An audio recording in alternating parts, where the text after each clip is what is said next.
Travis Holmes with BigCatCountry.com, Fans First Sports Network, and the Duval Dive here with your Jacksonville Jaguars coaching update. Woo.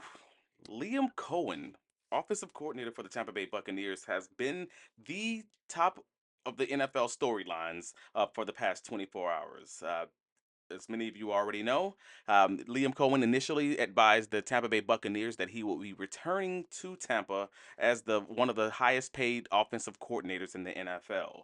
The Jacksonville Jaguars, after already missing out on now Chicago Bears head coach Ben Johnson, ended up firing general manager Trent Baalke, or I'm sorry, mutually parting ways with general manager Trent Baalke after the news that Liam Cohen would be withdrawing his name from candidacy for the Jacksonville Jaguars head coaching position.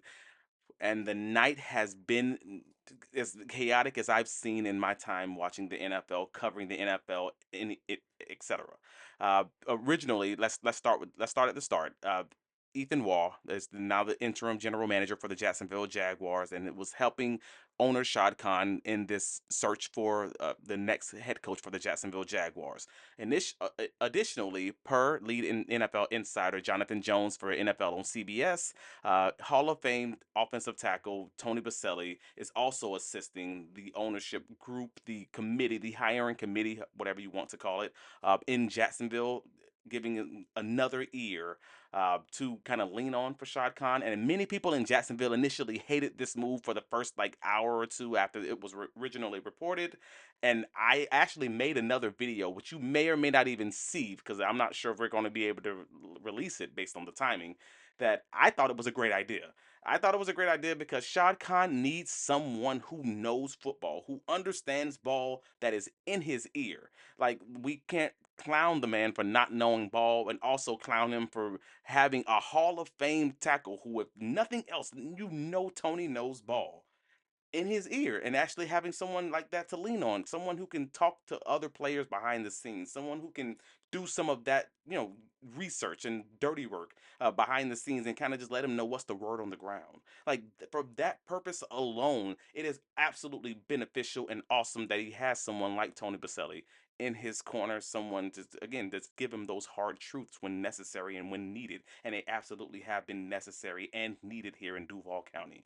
So with Tony Baselli in the room, with Ethan Wall in the room, the Jacksonville Jaguars then circled back to Liam Cohen and got him to come back to Jacksonville to re-enter himself into the conversation for the negotiations for being the Jacksonville Jaguars' next head coach.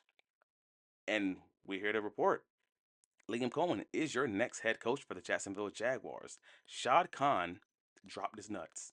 And I don't know of a better way to say it. I know that's not the best way to say it. I'm sorry if you have kids in the room. My apologies. But at the end of all of it, Shad Khan dropped his nuts. He dropped his wallet and just said, "Hey man, get this done. What do we need to get this done? If it's just shot, awesome. If it's something more than that in the structure, let's talk about it. Let's figure this out. Let's get this right." And I'm here for it because I've been waiting for that guy to show up. And maybe he just needed better people in the room. We've kind of already had that conversation for a few years.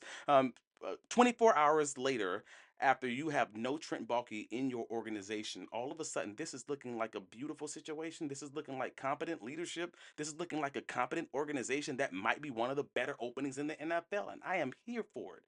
Now we still have that whole conversation surrounding what's going to happen with the Jaguars general manager position, whether that can be someone like an Ian Cunningham or someone like an Ray Agnew. We'll see what happens there, but nevertheless, things are looking great in Jacksonville. Things are looking awesome in Duval County. I know it's snowing. I know it's snow on the ground in some areas of Florida. My apologies to all y'all, but I'm still, hey man, I'm gonna be out there with my sandals, parting this thing up because at the end of the day, Shad did what we've been begging him to do: act like a billionaire. Don't take no for an answer. Circle back, do what needs to be done, and I'm here for it.